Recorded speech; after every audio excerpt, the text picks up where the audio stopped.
इतने सारे chapter class 9th में डाल दिए कि भैया, और ऐसे चैप्टर जिन्होंने हमारा जो है ना नाक में दम कर रखी है। अगर आप लाइन पढ़ने जा रहे हो तो तुम्हें पॉइंट्स का पता होना चाहिए, और लाइंस के एजेस क्या है? पॉइंट्स हैं, ठीक है। वो दोनों रोटी के टुकड़े तुम्हारी पूरी रोटी से छोटे नहीं होंगे। If you subtract equals from equals then the reminders are also equal. लेकिन फिर वहां पर फिर से पॉइंट आ जाता है कि लेंथ क्या होती है, ब्रेथ क्या होती है, हाइट क्या होती है, इनकी डेफिनेशन क्या है। बट एक्सियम और पोस्टुलेट्स को तुम्हारी प्रूफ की जरूरत नहीं होती। हेलो बच्चों, तो भाई कैसे हो आप सभी? आई होप सारे बच्चे एकदम अच्छे होंगे, एकदम बड़े होंगे और एकदम मस्त होंगे बच्चों। तो welcome to this amazing platform of physics वाला, एंड आई होप तुम लोगों की पढ़ाई बहुत बेहतरीन चल रही होगी, तुम लोगों की क्लास 9 के एग्जाम की प्रिपरेशन अच्छी चल रही होगी, और तुम लोग रेगुलर लेक्चर देख रहे होगे। इससे पहले जो मैथमेटिक्स के लेक्चर हुए हैं वो तुम लोगों ने कंप्लीट कर लिए होंगे, और आज का जो लेक्चर होने वाला है वो बहुत छोटा लेक्चर होगा, ज्यादा लंबा लेक्चर नहीं होगा, क्योंकि ये होने वाला है इंट्रोडक्शन टू यूक्लिड ज्योमेट्री पर। अब भाई देखो, ये चैप्टर बहुत सारे बच्चे कहते हैं कि सर क्या ही है इस चैप्टर में, स्किप कर दो ना, इस चैप्टर का कुछ नहीं रखा है, इस चैप्टर में क्या ही है। मेरे लाल, यहां से ज्योमेट्री स्टार्ट होती है। तुम जो कहते हो ना कि सर ज्योमेट्री बाउंसर लगती है क्लास 9th की, क्योंकि क्यों लगती है? क्योंकि ये वाला चैप्टर तो स्किप कर देते हो तुम, है ना। और जो बेसिक है ज्योमेट्री का कि पॉइंट क्या है, लाइन क्या है, ठीक है, थ्योरम क्या होती है, ठीक है, एक्सियम क्या होती है, पोस्टुलेट क्या होती है, वो सब कहां से है? इन महाशय में से, इंट्रोडक्शन टू यूक्लिड ज्योमेट्री। तो ज्योमेट्री तुम्हारी यहां से स्टार्ट होगी। आई नो बहुत सारे बालक बोलते हैं कि सर ये चैप्टर स्किप कर देना चाहिए, क्यों? क्योंकि रीजन ये है कि इसमें से इतने क्वेश्चन नहीं आते हैं, ठीक है। लेकिन मेरे लाल, इसमें से क्वेश्चन भी आते हैं, ठीक है, आपके 1 मार्क 2 मार्क वाले क्वेश्चन भी आते हैं, ठीक है। कई बार तो एजर्शन रीजन के क्वेश्चन यहां से बन जाते हैं, ठीक है। और दूसरा पॉइंट ये कि भैया आपका ये जो है ना इंट्रोडक्शन टू यूक्लिड ज्योमेट्री, ये बेस सेट करता है तुम्हारा ज्योमेट्री का। इसके बाद लाइन्स एंड एंगल आएगा, उसके बाद फिर ट्राइंगल आएगा, फिर सर्कल आएगा, फिर क्वाड्रिलेटरल आएगा। भाई साहब सब में इसका यूज होगा। इसकी जो बेसिक आज तुम पढ़ोगे, जो बेस, समझ रहे हो, ये नींव है इन सारे चैप्टर्स की, ये नींव है इन सारे चैप्टर्स की जो हम ज्योमेट्री के पढ़ने वाले हैं, ठीक है। तो ज्यादा लंबा लेक्चर नहीं होगा, छोटा लेक्चर है, ठीक है। और इस चैप्टर में थ्योरी ही थ्योरी है, ठीक है। इस चैप्टर में तुम्हारे न्यूमेरिकल पार्ट जो है वो बहुत कम है, जो क्वेश्चन है वो भी थ्योरी पर ही है, ठीक है, थ्योरेटिकल ही क्वेश्चन होंगे, ठीक है। तो तुम्हारा आज का जो चैप्टर होने वाला है वो मैं इसीलिए जल्दी जल्दी कराऊंगा, ज्यादातर चीजें स्लाइड्स पर लिखी होंगी, बट मैं एक्सप्लेन उन्हें अपनी लैंग्वेज में करूंगा ताकि तुम लोगों को अच्छे से समझ में आ जाए, और तुम्हें ऐसा ना लगे कि सर आए और किताब बस स्लाइड पढ़ के चले गए। नहीं, कोई घबराने वाली बात नहीं है, बिल्कुल डिटेल में एक एक चीज एक्सप्लेन करके जाऊंगा और तुम्हें समझा के जाऊंगा कि कौन से पॉइंट पर हम किस चीज के बारे में बात कर रहे हैं, ठीक है। समझ में आ गया? तो भैया अपनी कमर की पेटी बांध लो और शुरुआत करते हैं हमारे स्प्रिंट बैच का।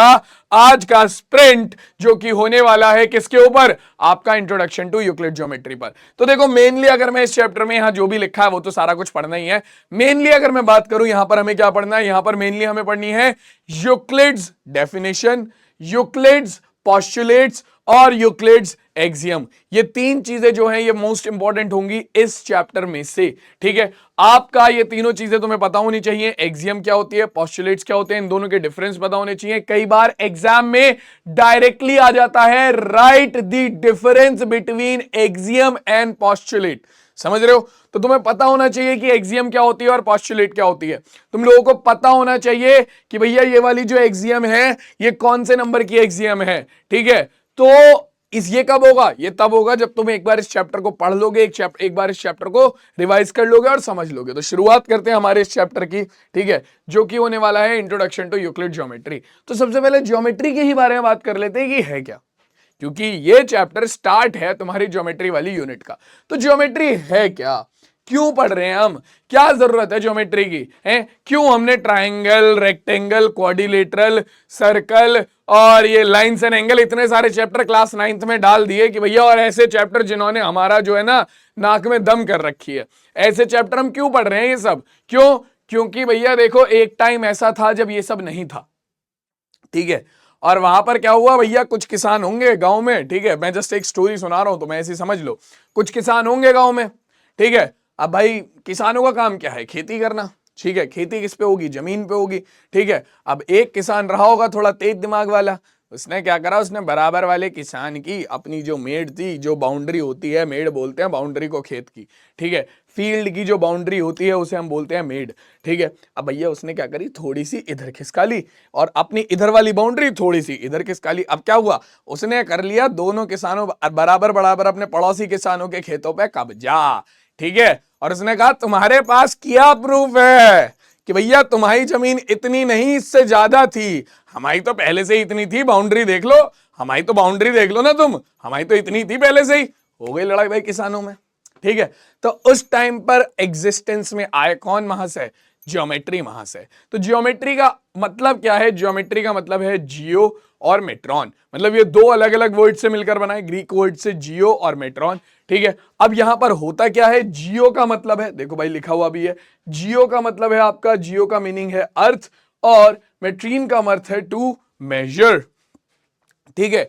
आपका जियो का मतलब है अर्थ, जियोग्राफी होती है अर्थ की, जियो आपकी पूरी की पूरी जिसकी में स्टडी करते हो आप, ठीक है। तो जियो का मतलब है अर्थ और आपका टू मेट्री क्या, मेट्रीन का मीनिंग है क्या, टू मेजर, ठीक है, मतलब अर्थ को मेजर करना। तो मेनली ये चीज जो ज्योमेट्री जो एग्जिस्टेंस में आई थी वो इसीलिए आई थी कि भैया जो लोग बाग हैं वो अपनी जमीन को आराम से मेजर करके रख सके, ठीक है, और लोगों के बीच में लड़ाई दंगा ना हो। आप रेक्टेंगुलर अगर आपका पार्क है तो आप उसका एरिया निकाल सको, ठीक है। अगर आपका जो खेत है, आपका जो फील्ड है वो ट्रायंगुलर है, आप उसका एरिया निकाल सको, ठीक है, आप अपनी बाउंड्री सेट कर सको और आपकी लड़ाई ना हो और किसानों से या फिर बाकी के लोगों से जिनकी वहां पर आसपास जमीनें हैं, ठीक है। तो मेनली इसका यही रीजन था, यहां पर लिखा हुआ भी है, ठीक है। Geometry appears to have originated from the need of measuring lands, ठीक है, मतलब कि भैया लैंड्स को मेजर करने के लिए ये एग्जिस्टेंस में आई थी मेनली, ठीक है। समझ में आ गया वाला पॉइंट सबको, यही चीज लिखी हुई है।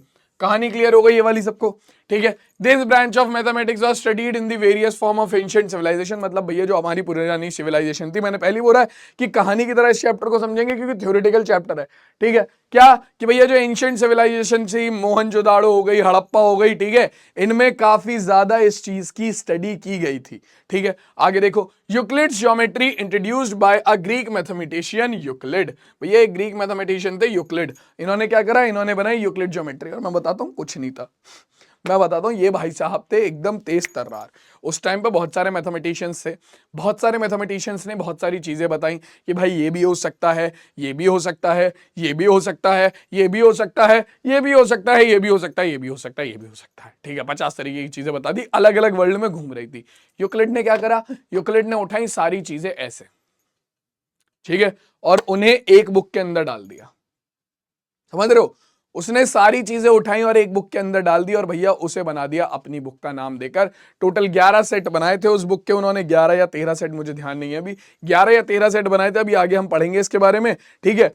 तो भाई साहब वो वहां पर उन्होंने क्या करा, उन्होंने सारी जितनी थ्योरम्स बाहर घूम रही थी, जितनी डेफिनेशन बाहर घूम रही थी, जितनी एक्सियम्स बाहर घूम रही थी, उन्होंने सबको एक जगह पर डाला और उन्हें दो पार्ट्स में डिवाइड कर दिया। और वो क्या, वो थी एक्सियम और पोस्टुलेट्स, उनके बारे में अभी हम बात करेंगे, ठीक है। तो भैया देखो, यूक्लिड ज्योमेट्री किसने इंट्रोड्यूस करी, यूक्लिड ने, जो कि एक ग्रीक मैथमेटिशियन से, ठीक है। Where Euclid defined a basic set of rules and theorems for a proper study of geometry, मतलब ज्योमेट्री पढ़ने के लिए कुछ रूल्स जो थे वो यूक्लिड ने क्या कर दिए, स्पेसिफाई कर दिए कि भैया इसी हिसाब से पढ़ोगे, ठीक है। अब देखो, अब ज्योमेट्री के बाद, ज्योमेट्री सबको समझ में आ गई, अब ज्योमेट्री के बाद कुछ चीजें आती हैं, जैसे कि सबसे पहली चीज है स्टेटमेंट क्या होता है। एक्सियम पोस्टुलेट तो बाद में पढ़ेंगे, पहले ही हमें ये पता होना चाहिए कि स्टेटमेंट क्या होता है, ठीक है। मैं यहां पर कुछ चीज बोल रहा हूं, मैं बोल रहा हूं कि मेरी एज 25 है, ठीक है, या मेरी एज 35 है। अब ये जो स्टेटमेंट है तुम इसे जज कर सकते हो, ठीक है, तुम इसे जज कर सकते हो कि ये स्टेटमेंट सही है या गलत है, ठीक है। यहां पर क्या लिखा है, जो सेंटेंस ऐसे होते हैं, जैसे कि मान लो मैंने एक सेंटेंस बोला कि ये पानी की बोतल खाली है, ठीक है, ये पानी की बोतल खाली है। अब मैंने ये एक सेंटेंस बोला, ठीक है। अब तुम इस सेंटेंस को जज कर सकते हो, तुम बोलोगे कि सर तुम क्या बता सकते हो कि या तो ये झूठ होगा, ठीक है, कि भैया पानी की बोतल खाली है, या फिर ये सच होगा कि पानी की बोतल खाली है, ठीक है। मतलब तुम इसे जज कर सकते हो ना, जो सेंटेंस मैंने बोला कि ये पानी की बोतल खाली है, तुम इसे जज कर सकते हो कि सर आप तो झूठ बोल रहे हो, ये पानी की बोतल तो भरी हुई है, इसके अंदर तो पानी है, ठीक है। तो जिस भी सेंटेंस को हम जज कर सकते हैं कि वो झूठ है या सच है, उसे ही हम बोलते हैं अ स्टेटमेंट। जैसे कि यहां पर लिखा हुआ है a sentence which can be judged to be true और false is called a statement. ठीक है, और अब एग्जांपल देखोगे, the sum of two angle of triangle is 180 degree is a true statement. अब भाई साहब, the sum of the angles of triangle is 180 degree. अब sum of the angle of triangle क्या है? 180 डिग्री होता है। स्टेटमेंट क्या है? ट्रू है। जज कर सकते हैं तो ये क्या है? ये एक स्टेटमेंट है। ठीक है, the sum of angle of a quadrilateral is 180 degree. अब सेंटेंस है the sum of quadrilateral is 180 degree, जो कि नहीं होता, क्योंकि the sum of the angle of quadrilateral क्या होते हैं? आपका 360 डिग्री। तो ये जो सेंटेंस पीछे लिखा हुआ है, ये क्या है? ये है रॉन्ग स्टेटमेंट। लेकिन इसे तुम जज तो कर पा रहे हो ना कि सही है या गलत है, तो सीधी सी बात है, इसीलिए ये दोनों क्या है? ये दोनों आपके स्टेटमेंट है। लेकिन अगर मैं बात करता हूं इसकी, x + 10 is greater then 15 is a sentence but not a statement. अब ये सेंटेंस तो है कि x + 10 जो है वो 15 से बड़ा है, ये एक सेंटेंस तो है, बट तुम इसे जज नहीं कर सकते हो कि ये सही है या गलत। क्यों? अगर मान लो x की वैल्यू आ जाए 2, तो क्या बनेगा? ये बनेगा तुम्हारा कितना? ये बन जाएगा तुम्हारा 15। अब तो ये रॉन्ग है, अब तो ये रॉन्ग है। क्यों? क्योंकि 10 + 2 12 और 12 इज ग्रेटर देन 15, ये तो हो ही नहीं सकता। और अगर मान लो x की वैल्यू आ गई तुम्हारी 6, तो ये बन जाएगा 6 + 10 16, जो कि ग्रेटर देन 15 है। ठीक है, लेकिन यहां पर तो तुम्हें x की वैल्यू पता ही नहीं ना, यहां पर तो तुम्हें x की वैल्यू पता ही नहीं, तो तुम इस सेंटेंस को जज ही नहीं कर सकते कि ये ट्रू है या फॉल्स है। ठीक है, तो ऐसे सेंटेंस जिन्हें जज नहीं कर सकते भैया, वो सीधी सी बात है, वो स्टेटमेंट होते ही नहीं है। बात ही खत्म हो गई, पॉइंट खत्म यहां से। तो स्टेटमेंट सबको समझ में आ गया। स्टेटमेंट क्या होता है? जब आप सेंटेंसेस को क्या कर सकते हो? जब आप अपना जो गिवन सेंटेंस हैं उन्हें जज कर सकते हो कि वो ट्रू हैं या फॉल्स हैं, तो उन्हें हम सेंटेंसेस को बोलते हैं स्टेटमेंट्स। ठीक है, अब स्टेटमेंट्स क्लियर हो गया। अब स्टेटमेंट्स के बाद हम आ जाते हैं सीधा मेन मुद्दे पर, यूक्लिड्स डेफिनेशन। तो भैया देखो, ज्योमेट्री के कुछ ऐसे पार्ट्स थे जिन्हें यूक्लिड ने डिफाइन किया अपनी लैंग्वेज में। ठीक है, उन्होंने बोला कि ठीक है यार, ये जरूरी चीजें हैं जिन्हें आप समझ लो। ठीक है, इनकी डेफिनेशन ये होंगी और ये तुम्हें पता होना चाहिए। ज्योमेट्री को पढ़ने के लिए, ज्योमेट्री को समझने के लिए एटलीस्ट तुम्हें इन चीजों के बारे में पता होना चाहिए। ठीक है, और उन्होंने इन चीजों को क्या बोला? यूक्लिड्स डेफिनेशन बोला। ठीक है, अब जैसे कि यहां पर पीछे लिखा हुआ है, कुछ लिखा है, क्या लिखा है? A solid has shape, size, position and can be moved from one place to another place. Its boundary are called surfaces. They separate one part of the space from another parts and are said to have no thickness. The boundaries of the surface are curves or straight lines. These lines are endpoints. अरे छोड़ो, इसे छोड़ो। ये main मुद्दे पे क्या बात कर रहा है? मेन मुद्दे पे देखो भैया, यूक्लिड्स डेफिनेशन में यही आता है। ये जो पीछे लिखा है ये तो है ही। ठीक है, जो मेन चीज है क्या है? वो ये है कि भैया देखो, ज्योमेट्री के अंदर बहुत सारी चीजें ऐसी हैं जिनके बारे में अभी आपको पढ़ना है। ठीक है, और उन्हें पढ़ने के लिए कुछ ऐसी चीजें जिनके बारे में आपको पहले से पता होना चाहिए। फॉर एग्जाम्पल, अगर आप लाइन पढ़ने जा रहे हो तो तुम्हें पॉइंट्स का पता होना चाहिए। ठीक है, अगर तुम लाइंस पढ़ने जा रहे हो तुम्हें पॉइंट्स का पता होना चाहिए। अगर तुम ट्राइंगल पढ़ने जा रहे हो तो तुम्हें लाइंस का पता होना चाहिए, क्योंकि ट्राइंगल की साइड क्या होती है? लाइंस होती हैं। ठीक है, अगर तुम क्यूब या क्यूबॉइड पढ़ने जा रहे हो तो तुम्हें सरफेस का पता होना चाहिए। ठीक है, क्योंकि क्यूब और क्यूबॉइड के सरफेस रेक्टेंगल या फिर स्क्वायर होते हैं। ठीक है, तो यहां पर यही चीज हमारी बोली गई है। यूक्लिड ने यही बोला कि अगर आप ज्योमेट्री पढ़ने जा रहे हो तो आपको उससे पहले कुछ बेसिक डेफिनेशंस पता होनी चाहिए। ठीक है, और वो बेसिक डेफिनेशंस क्या थी? शुरुआत करते हैं। सबसे पहले आती है आपका अ पॉइंट। पॉइंट क्या है? देखो समझाता हूं मैं पॉइंट क्या है।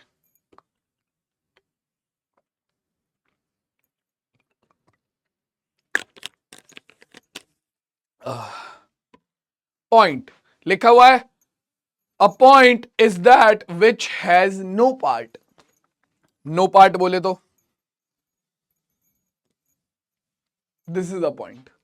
अब देखो पॉइंट क्या है? पॉइंट आपका क्या है? पॉइंट एक ऐसी चीज है जिसका कोई पार्ट नहीं है। बेसिकली बोले तो आपका पॉइंट एक ऐसी चीज है जिसमें ना तो आपकी लेंथ है, ना ब्रेथ है, ना हाइट है, कुछ भी नहीं है। ठीक है, अगर तुम ये देखोगे तो इसमें भी तुम्हें दिखेगा कि थोड़ी सी लेंथ ब्रेथ तो है ही। ठीक है, तो ये भी रियल पॉइंट नहीं है। ठीक है, हम केवल पॉइंट को रिप्रेजेंट करने के लिए एक फाइन डॉट का यूज करते हैं। ठीक है, इसे हम खाली रिप्रेजेंट करने के लिए एक फाइन डॉट का यूज करते हैं। बट आपका पॉइंट होता क्या है? पॉइंट को हम बस दिमाग में इमेजिन कर सकते हैं, हम उसे प्रॉपरली एक्सप्लेन नहीं कर सकते, ठीक है, कि आपका पॉइंट क्या होता है। अ पॉइंट क्या है? Point is that which has no part, मतलब a point is something which has no length, no breadth and no height, ठीक है, बात खत्म हो जाती है। No length, no breadth and no height is known as a point, ठीक है। अब यहां पर भी अगर तुम देखोगे इस डेफिनेशन के अंदर भी मैंने जो डेफिनेशन बताई पॉइंट की, that it has no length, no breadth and no height, ठीक है, इसके अंदर भी कुछ ऐसी टर्म्स हैं जिनकी डेफिनेशन हमें नहीं पता। फॉर एग्जाम्पल लेंथ क्या होती है? अब मुझे दिमाग में तो मुझे पता है कि कुछ ऐसे अगर मैं बना दूंगा तो जो लंबाई होती है वो लेंथ होती है, लेकिन उसकी प्रॉपर डेफिनेशन क्या है नहीं पता, ठीक है। विड्थ यानी कि ब्रेथ क्या होती है? मुझे पता है कि यार चौड़ाई को ब्रेथ बोलते हैं, मतलब ठीक है, अगर ऐसे करके कुछ चौड़ा सा बना हुआ है तो वो ब्रेथ है, ठीक है, लेकिन ब्रेथ की प्रॉपर डेफिनेशन क्या है हमें नहीं पता, ठीक है। ये ऐसी चीजें हैं जो कि हमें इमेजिनेशन में तो हमें पता है कि यार क्या होता है, ठीक है, मुझे पता है कि यार ब्रेथ क्या होती है, मुझे पता है लेंथ क्या होती है, मेरे दिमाग में है ये चीज, ठीक है, मतलब हमें पहले से पता है, लेकिन हम उस चीज को एक्सप्लेन नहीं कर सकते, ठीक है, हम उस चीज को वर्ड्स में नहीं डाल सकते, ठीक है। तो ऐसी कुछ चीजें हैं जो कि आप एक्सप्लेन नहीं कर सकते और उन्हें बोलते हैं हम अनडिफाइंड टर्म्स। अभी आगे उनके बारे में बात करेंगे, ठीक है, बट पहले आ जाते हैं डेफिनेशन ऑफ यूक्लिड्स डेफिनेशन पे, ठीक है। सबसे पहले आता है पॉइंट। तो point is something which has no length, no breadth, no height, ठीक है, and we represent it with the fine dot, ठीक है, मतलब ये जो डॉट है ये बस हम इसे रिप्रेजेंट करने के लिए यूज करते हैं। अब जैसे कि अगर मैं बात करता हूं लाइन, लाइन क्या है? Line is a breathless length, मतलब कि एक ब्रेथलेस लेंथ अगर तुम बना देते हो तो वो लाइन बन जाती है। लेकिन यार एक बात बताओ, जो तुम ब्रेथलेस लेंथ बनाओगे, अगर अब मैं यहां पर बनाने लगूं एक ब्रेथलेस लेंथ, तो वो क्या होगी?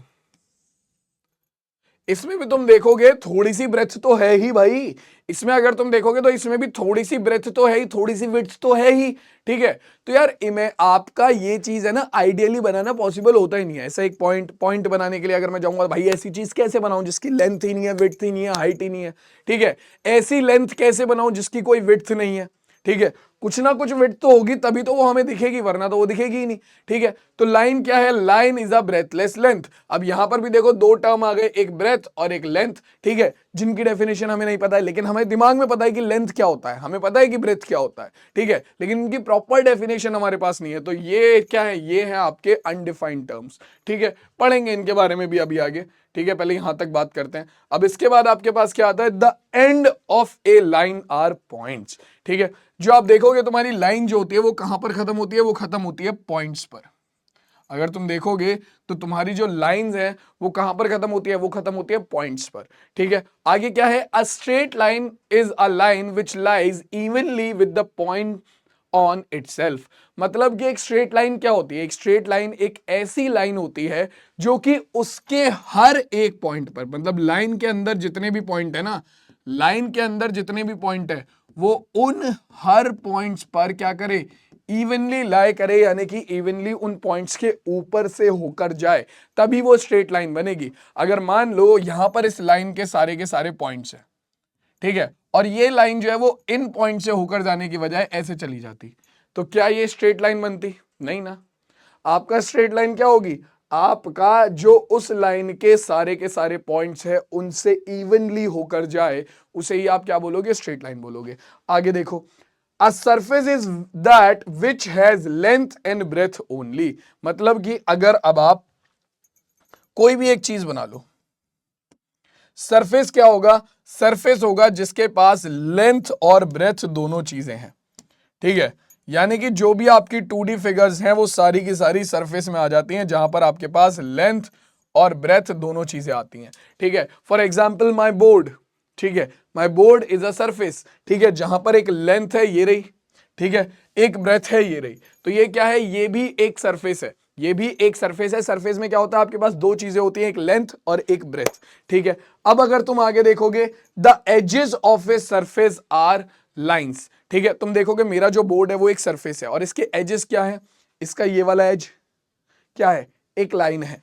ये वाला एज क्या है? एक लाइन है। ये वाला एज क्या है? एक लाइन है। और ये वाला एज क्या है? एक लाइन है। तो सरफेस के जो एजेस होते हैं वो क्या होते हैं? लाइन होते हैं। ध्यान से सुनना, अभी एक बार मैं पूरी चीज को उल्टी तरफ से समझाऊंगा तो और अच्छे से क्लियर होगा, ठीक है। अब सरफेस के बाद आ गया प्लेन, ठीक है। अब plane is a surface which lies evenly with the straight lines on itself. मतलब आपका कोई सरफेस है, आपका कोई सरफेस है, ठीक है, उसके अंदर जितनी भी लाइंस है उसके ऊपर से अगर वो सरफेस इवनली होकर जा रहा है, ठीक है, तो वो क्या होगा, वो एक प्लेन होगा। नहीं तो अगर मान लो एक सरफेस है जो ऐसे कर्व में चला गया, लाइंस ये रही इसकी और ये इसके ऊपर ऐसे कर्व में चला गया, तो क्या ये एक प्लेन सरफेस होगा? नहीं होगा। ठीक है, प्लेन क्या है, जैसे कि इस बोर्ड में जितनी भी लाइन है, ये बोर्ड उन सारी लाइन से होकर जा रहा है, तो ये क्या है, ये एक प्लेन सरफेस है।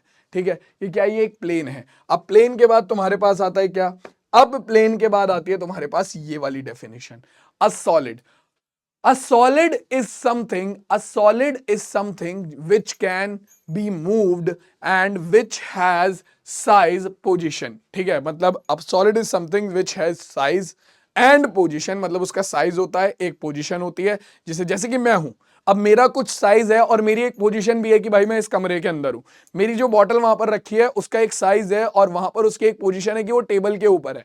तुम अपने कमरे में बैठे हो तो तुम एक सॉलिड हो, तो और तुम्हारे क्या है, तुम्हारा एक साइज है, तुम्हारा एक वेट है और तुम्हारी एक पोजीशन है कि तुम भाई अपने बेड पे बैठे हो या अपनी चेयर पे बैठे हो। तो सॉलिड क्या होता है, एक ऐसी चीज जिसका एक साइज हो, एक पोजीशन हो और साथ में ही आप उसे एक जगह से उठाकर दूसरी जगह रख सको। मैंने अपनी बॉटल को यहां से उठाया और अपने ऊपर रख लिया, अपने हाथ के ऊपर। ठीक है, आप अपनी चेयर से उठकर जाकर बेड पे बैठ सकते हो। तो क्या है, solid is something which has size, position and which can be moved from one place to another place। Clear हो गई। अब जो सॉलिड होते हैं, जैसे देखो हमने देखा लाइंस के जो एंड में क्या होता है, लाइंस के एंड में पॉइंट्स होते हैं। ठीक है, प्लेन्स के एंड में जो प्लेन्स के एजेस होते हैं वो क्या होते हैं, वो लाइंस होती हैं। ठीक है, या फिर मैं बोलूं सरफेस के जो एजेस होते हैं वो लाइंस होती हैं। ऐसे ही सॉलिड के जो एजेस होते हैं वो होते हैं सरफेस या फिर प्लेन्स। ठीक है, यही लिखा हुआ है। ठीक है, क्या लिखा हुआ है, one place from its boundaries are called surface. ठीक है, तो सॉलिड के जो आपके क्या होते हैं, सॉलिड के जो आपके बाउंड्रीज होती हैं या फिर मैं बोलूं जो एजेस होते हैं वो सरफेस होती हैं। क्या होते हैं, सरफेस होते हैं। तो समझो सॉलिड की बाउंड्रीज क्या है, सॉलिड की बाउंड्रीज क्या है, आपका सरफेस है। सरफेस की बाउंड्रीज क्या है, आपकी लाइंस है और लाइंस के एजेस क्या है, पॉइंट्स है। ठीक है, सरफेस आपका solid, then surface, then line and then points. ठीक है, समझ में आ गया सबको, समझ में आ गया। ठीक है, चलो अब आगे लेकर चलते हैं कहानी को। और अब कहानी आती है हमारी किसके ऊपर, आपका यूक्लिड्स एक्सियम एंड पोस्टुलेट्स। ठीक है, अब जैसे यूक्लिड की जो हमने डेफिनेशन पढ़ी, ऐसे ही बहुत सारे स्टेटमेंट्स थे, ठीक है, जो कि यूक्लिड ने उठाए और एक बुक अपनी जो भी बुक्स थी उनके अंदर लिखे। ठीक है, और अब भाई साहब उन्होंने इन्हें दो पार्ट्स में डिवाइड कर दिया। ठीक है, इन सारे स्टेटमेंट्स को दो पार्ट्स में डिवाइड कर दिया। अब ये सारे स्टेटमेंट्स थे यूनिवर्सल ट्रुथ, मतलब कुछ ऐसी ऑब्वियस स्टेटमेंट्स जिनका यार पता है पहले से कि यार ये तो बिल्कुल ठीक है। जैसे कि अब मैं यहां पर तुम्हारे सामने एक चीज बोलता हूं, समझ के देखना। ये पानी की बोतल मेरे सामने है, ठीक है, मैं बोलता हूं कि मेरी हाइट इस पानी की बोतल की हाइट से ज्यादा है। ठीक है, तो अब तुम कहोगे सर ये तो ऑब्वियस सी बात है।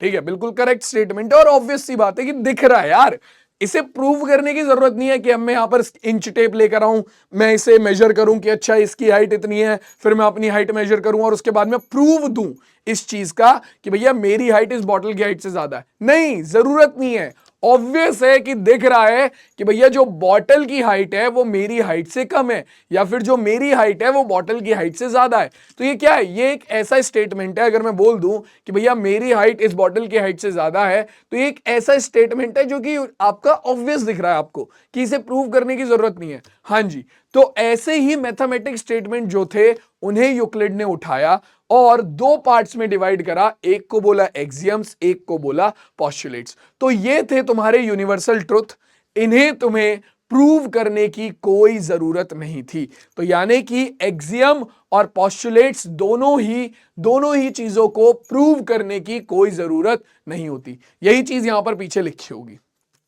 ठीक है, एक्सियम्स और postulates are assumptions that are obvious universal truth. मैंने पहले ही बोला था भाई ये पूरा का पूरा चैप्टर जो है वो थ्योरेटिकल होने वाला है। बट मैं कोशिश कर रहा हूं कि जितना इंटरेस्टिंग हो सके तुम्हें उतना इंटरेस्टिंग बनाकर समझा सकूं, तो आई होप तुम लोगों को मजा आ रहा होगा। ठीक है, अब देखो ऑब्वियस यूनिवर्सल ट्रूथ हो गए। ठीक है, जैसे मैंने तुम्हें बताया बॉटल वाला एग्जांपल कि भैया देख लो। ठीक है, अब इसके बाद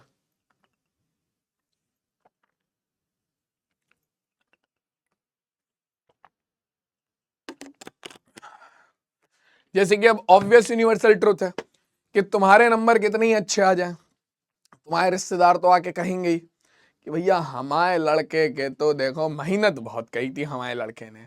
ठीक है, दिन रात लगा रहता था।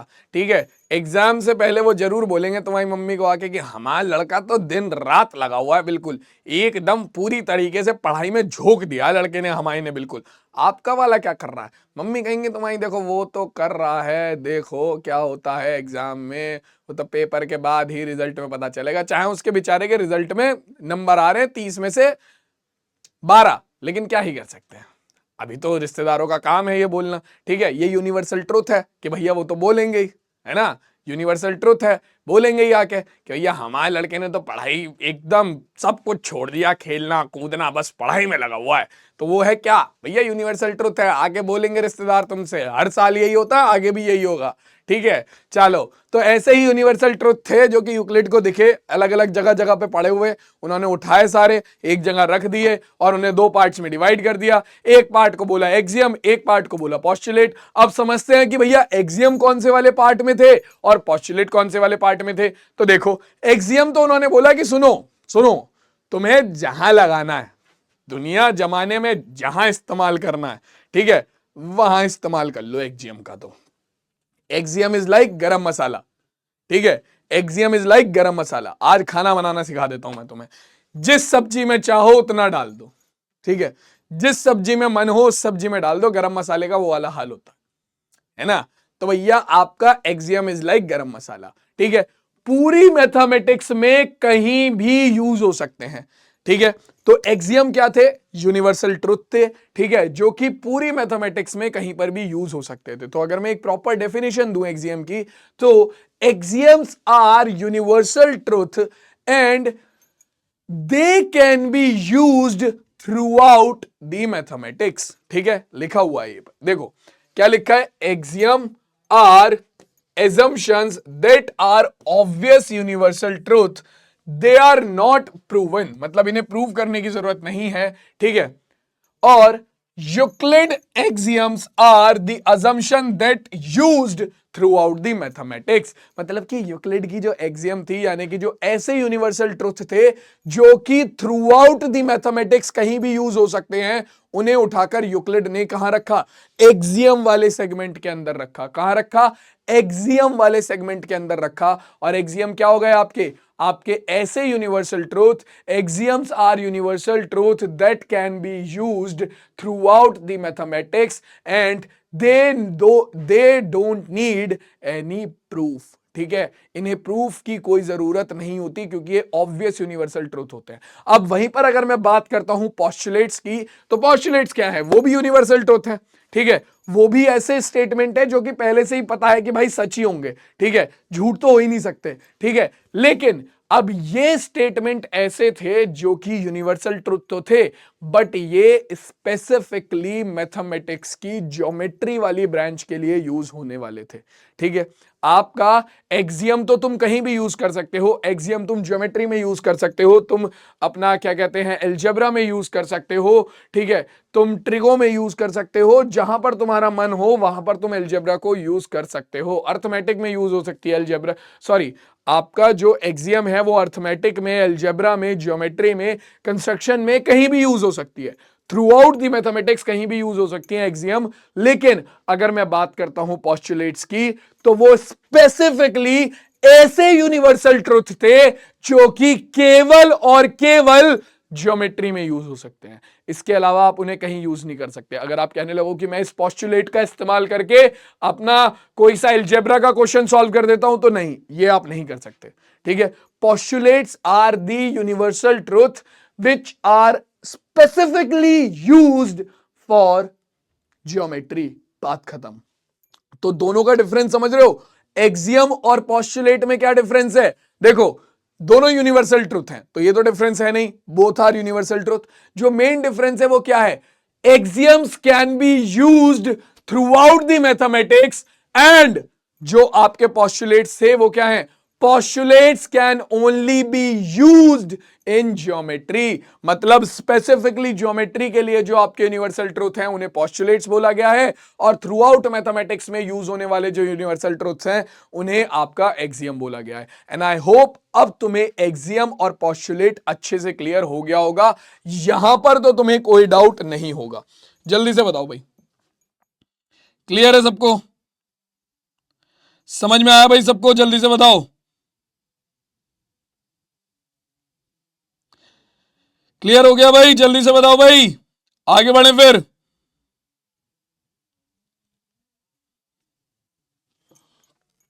चलो नेक्स्ट क्वेश्चन, अब शुरुआत करते हैं अपने यूक्लिड के एक्सियम्स की। एक एक करके जो एक्सियम थे उन्हें पढ़ेंगे, ठीक है, फिर एक एक करके जो पोस्टुलेट्स हैं उन्हें पढ़ेंगे, ठीक है। सीधी सी बात है, कुछ ऐसे स्टेटमेंट है एक्सियम जो होती है इन्हें प्रूफ की कोई जरूरत नहीं होती, ठीक है। तो कुछ ऐसे स्टेटमेंट है, ऐसी लाइंस हैं जो कि हमें पता होनी चाहिए, और तुम पढ़ के कहोगे अबे क्या है ये पढ़ना पड़ता है, ये पता नहीं होता बचपन से।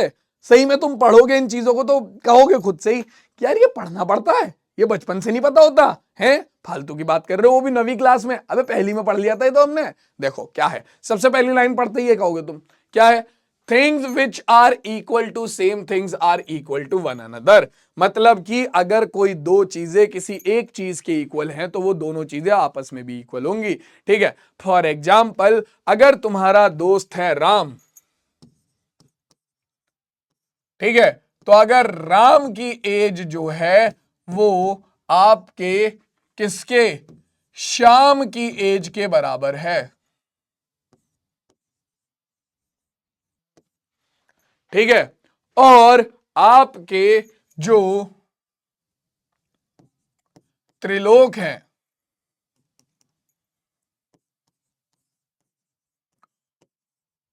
उनकी एज भी श्याम की एज के बराबर है।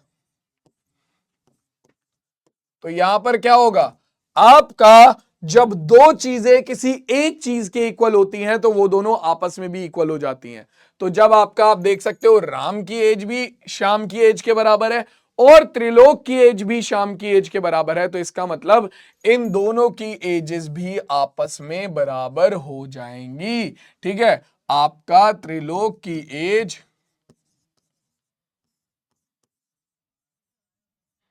बराबर होगी राम की एज के।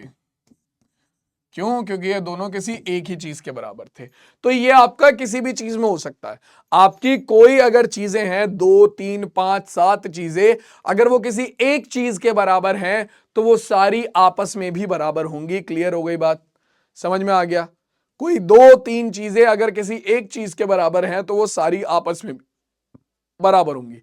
अब ये जो स्टेटमेंट है ये तुम through out the mathematics use कर सकते हो। क्यों? क्योंकि ये है एक एक्सियम। एक्सियम क्या होता है? Statements universal truths which can be used throughout the mathematics, ठीक है। तो भाई ये स्टेटमेंट तुम थ्रू आउट दी मैथमेटिक्स कहीं भी यूज कर सकते हो। अब इसके बाद अगला देखो भाई, अगला एक्सियम क्या है? अगला एक्सियम है if equals are added to equals then whole are equal. मतलब कि सुनो, कहने का मतलब क्या है, यहां पर सुनो इस चीज को। ये दूसरी, अब मैं एक्सप्लेनेशन यहां पर कर देता हूं। दूसरी एक्सप्लेनेशन, दूसरी एक्सियम की एक्सप्लेनेशन क्या है कि अगर दो चीजें इक्वल हैं, ठीक है, और इसमें तुम किसी इक्वल को ऐड कर दो, ठीक है, किसी भी इक्वल को ऐड कर दो, तो तुम्हारे पास जो, मान लो मैंने दोनों तरफ क्या करा, 2 को ऐड कर दिया, दोनों आपस में इक्वल है, इक्वल में इक्वल को ऐड कर दिया, तो जो आपका टोटल आएगा, जो आपका होल आएगा, वो भी आपस में क्या होगा? वो भी आपस में इक्वल होगा, ठीक है। सिंपल सी बात है, सोच के देखो, तुम्हारे पास 4 चॉकलेट है, तुम्हारे दोस्त के पास भी 4 चॉकलेट है, ठीक है। अब दोनों के पास क्या है? इक्वल नंबर ऑफ चॉकलेट्स है। मैंने तुम दोनों को इक्वल नंबर ऑफ चॉकलेट्स और दे दी, मतलब मैंने तुम दोनों को 6 चॉकलेट्स और दे दी। 6 तुम्हें दी, 6 तुम्हारे दोस्त को दी, ठीक है। तो तुम्हारे पास जब अब होल जो हुआ, या फिर मैं बोलूं जो टोटल नंबर ऑफ चॉकलेट्स हुई, क्या वो भी इक्वल नहीं होंगी? तुम्हारे पास भी 10 हो गई, तुम्हारे दोस्त के पास भी 10 हो गई। तो यानी कि अगर तुम्हारा मैं बोलूं क्या कि भाई देखो जो होल है आपका इक्वल में, अगर आप इक्वल को ऐड करोगे तो जो होल आएगा वो भी क्या होगा, वो भी इक्वल हो जाएगा। क्लियर हो गई बात, समझ में आ गया? चलो ठीक है। अब यहां पर नेक्स्ट एक्सियम जो है वो भी ऐसे ही है कुछ। क्या है भाई? वो ये है कि अगर इक्वल में से इक्वल को सब्ट्रैक्ट कर दो तो जो बचेगा वो भी इक्वल होगा। फॉर एग्जाम्पल तुम लोगों के पास 4 टॉफी हैं, तुम्हारे दोस्त के पास भी 4 टॉफी है, मैंने तुम दोनों से क्या करा, तुम दोनों के पास इक्वल टॉफी थी, मैंने दोनों से क्या करा, 2-2 टॉफी ले ली। ठीक है, या मैंने दोनों से क्या करा, दोनों से 2-2 टॉफी ले ली। 4 थी, दोनों से 2-2 टॉफी ले ली, तो तुम्हारे पास कितनी बची, 2-2 टॉफी बची। तो यानी कि तुम्हारे पास इक्वल नंबर बचा जब मैंने तुम्हारे इक्वल में से इक्वल को सब्ट्रैक्ट कर दिया तो। ठीक है, तो सेम चीज है। ऐसे ही मान लो अगर तुम्हारे पास है x is equals to y, ये थर्ड एक्सियम का एक्सप्लेनेशन है, तो तुमने इक्वल में से क्या करा, इक्वल मान लो मैंने 4 को सब्ट्रैक्ट करा, इक्वल में से इक्वल को सब्ट्रैक्ट करा, तो मेरे पास जो वैल्यू निकल कर आएगी, जो रिमाइंडर आएंगे सॉल्व करने के बाद, वो भी आपस में क्या होंगे, इक्वल होंगे। ये है तुम्हारी थर्ड एक्सियम। ठीक है, fourth axiom, things which coincide with one another are equal to one another. मतलब ऐसी चीजें जो एक दूसरे के साथ कोइंसाइड होती हैं वो क्या होती हैं, वो आपस में इक्वल होती हैं। ठीक है, जैसे कि मेरा ये हाथ है, इस हाथ के ऊपर अगर मैं ये वाला हाथ रखूंगा, तुम देखोगे ये एग्जैक्टली कोइंसाइड है। ठीक है, एग्जैक्टली कोइंसाइड कर रहा है, तो इसका मतलब क्या है कि मेरे ये दोनों हाथ इक्वल हैं। ठीक है, ऐसे ही मान लो एक लाइन है। ठीक है, फोर्थ वाले की एक्सप्लेनेशन दे रहा हूं मैं तुम्हें यहां पर। मान लो एक लाइन है एक्स वाई, और फिर इसके ऊपर 2 अलग अलग लाइनें हैं। ठीक है, x A then A Y. तो तुम देखोगे कि तुम्हारा जो एक्स वाई है, ठीक है, वो और एक्स ए प्लस ए वाई, एक्स ए प्लस ए वाई जो है वो बिल्कुल क्या है, आपका एक्स वाई जो पूरी लाइन है, और दूसरा एक्स ए प्लस ए वाई, ये जो दोनों लाइंस का सम है, ये क्या है, ये दोनों बिल्कुल कोइंसाइड कर रहे हैं, एक दूसरे के ऊपर आ रहे हैं, बिल्कुल कोइंसाइड कर रहे हैं। तो इसका मतलब क्या है कि आपकी जो दो चीजें तुम देख सकते हो क्या होगी, ये बिल्कुल इक्वल होंगी। तो आपकी जब दो चीजें एक दूसरे के साथ क्या करती हैं, कोइंसाइड होती हैं एग्जैक्टली, तो वो दोनों चीजें आपस में क्या हो जाती हैं, इक्वल हो जाती हैं। क्या हो जाती हैं, आपस में इक्वल हो जाती हैं। ठीक है, ये है आपकी फोर्थ एक्सियम। फिफ्थ एक्सियम की बात करते हैं, the whole is greater than the part. अब देखो ये चीज तुम्हें मैं बोल दूं तो तुम कहोगे सर क्या बात कर रहे हो, सीधी सी बात है। एक बात बताओ, तुम्हारे पास फिफ्थ एक्सियम का एक्सप्लेनेशन, तुम्हारे पास नॉर्मल बालकों की बात करते हैं। ठीक है, अमीरों की तो बाद में बात करेंगे, पहले हम नॉर्मल बालकों की बात करते हैं। ठीक है, तुम्हारे पास एक रोटी का टुकड़ा है, मतलब तुम्हारे पास एक पूरी रोटी है, मतलब एक कंप्लीट रोटी, एक होल रोटी है। ठीक है, तुमने उस होल रोटी में से एक टुकड़ा तोड़ लिया, तुमने उस होल रोटी में से एक टुकड़ा तोड़ लिया, तो वो जो तुम्हारे हाथ में अब 2 रोटी के टुकड़े हैं, क्या वो दोनों रोटी के टुकड़े तुम्हारी पूरी रोटी से छोटे नहीं होंगे? सोच के देखो इस चीज को। तुम्हारे हाथ में जो वो 2 रोटी के टुकड़े हैं, ठीक है, तुमने क्या करा, एक रोटी ली, उसमें से एक रोटी का टुकड़ा तोड़ लिया, तो तुम्हारे हाथ में अब वो जो 2 रोटी के टुकड़े हैं, क्या वो तुम्हारी पूरी रोटी से छोटे नहीं होंगे, द होल रोटी से छोटे नहीं होंगे? ऑब्वियसली छोटे होंगे। तो यही चीज तो लिखी हुई है, क्या कि जो पूरा होता है, जो होल होता है, ठीक है, वो हमेशा बड़ा होता है किससे, उसके पार्ट से। ठीक है, फॉर एग्जाम्पल आपका मान लो कोई पिज्जा है, अब अमीरों वाली बात कर लेते हैं। ठीक है भैया, कोई पिज्जा है, अब इस पिज्जा का मान लो ये पूरा पिज्जा है, और मैंने क्या करा, अब इस पूरे पिज्जा में से क्या करा, मैंने इस पूरे पिज्जा को थोड़ा सा ब्रेक कर दिया।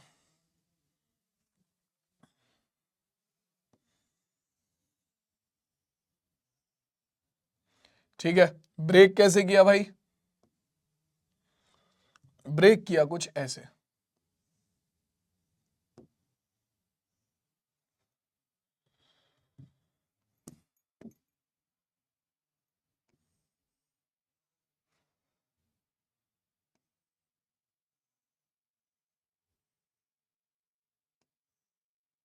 हाँ जी, ये 2 पार्ट्स में मैंने इसे ब्रेक कर दिया पूरे पिज्जा को। तो अब तुम खुद देखो कि तुम्हारे ये जो दोनों अलग अलग पार्ट्स हैं, ठीक है, एक ये 1 पार्ट और एक ये 2 पार्ट, ये जो दोनों अलग अलग पार्ट्स हैं, क्या ये तुम्हारे दोनों अलग अलग पार्ट्स तुम्हारे इस होल पिज्जा से छोटे नहीं होंगे? हैं? क्या ये तुम्हारे दोनों अलग अलग पार्ट तुम्हारे इस होल पिज्जा से छोटे नहीं होंगे? चाहे मैं पहले पार्ट को देख लूं, ठीक है, वो भी होल से छोटा है, और चाहे मैं दूसरे पार्ट को देख लूं, वो भी होल से छोटा है, ठीक है। तो इसका मतलब क्या है कि हमेशा जो होल होता है, जो कंप्लीट होता है, वो बड़ा होता है, वो ग्रेटर होता है किससे? उसके पार्ट से। The whole is greater than the part, ठीक है। क्लियर हो गई बात? तो ये हो गया तुम्हारा axiom number 5। Axiom 6, things which are double of the same things are equal to one another. अरे यार, ये अब मैं बार बार एक्सप्लेन नहीं कर रहा, बिल्कुल पहले वाले की तरह है, ठीक है। अगर कोई चीजें किसी एक चीज के डबल के इक्वल है, तो वो दोनों चीजें आपस में भी इक्वल होंगी। फॉर एग्जाम्पल, तुम्हारा वेट तुम्हारे दोस्त के वेट से डबल है, ठीक है। तुम्हारे कजन का वेट भी तुम्हारे दोस्त के वेट से डबल है, तो यानी कि तुम्हारा और तुम्हारे कजिन का वेट इक्वल हो जाएगा। दोबारा समझते हैं, ठीक है। तुम्हारे पास क्या है? तुम्हारे फ्रेंड के पास मान लो तुम्हारे फ्रेंड के पास मान लो 8 चॉकलेट्स हैं, तुम्हारे पास तुम्हारे फ्रेंड से डबल चॉकलेट्स हैं, तो कितनी हो गई? 16, ठीक है।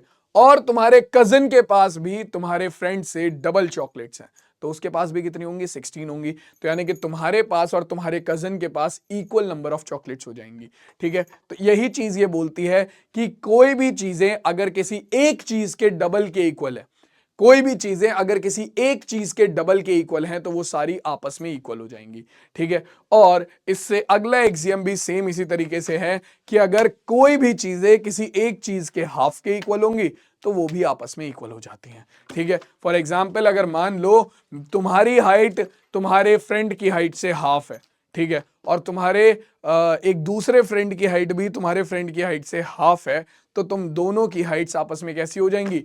इक्वल हो जाएंगी। क्यों? क्योंकि तुम्हारी हाइट किसी एक ही चीज की हाफ है, ठीक है। तो जो चीजें किसी एक चीज के हाफ के इक्वल होती हैं, वो आपस में इक्वल हो जाती हैं। क्लियर हो गई बात?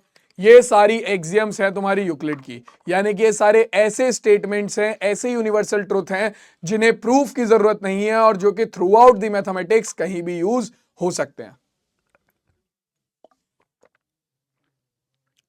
आ गया सबको समझ में?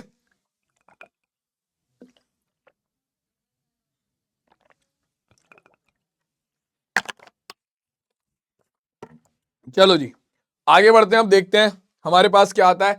अब हमारे पास आता है सिंपल हमारा क्वेश्चंस, जो कि इसी पर ही बेस्ड है। तो शुरुआत करते हैं।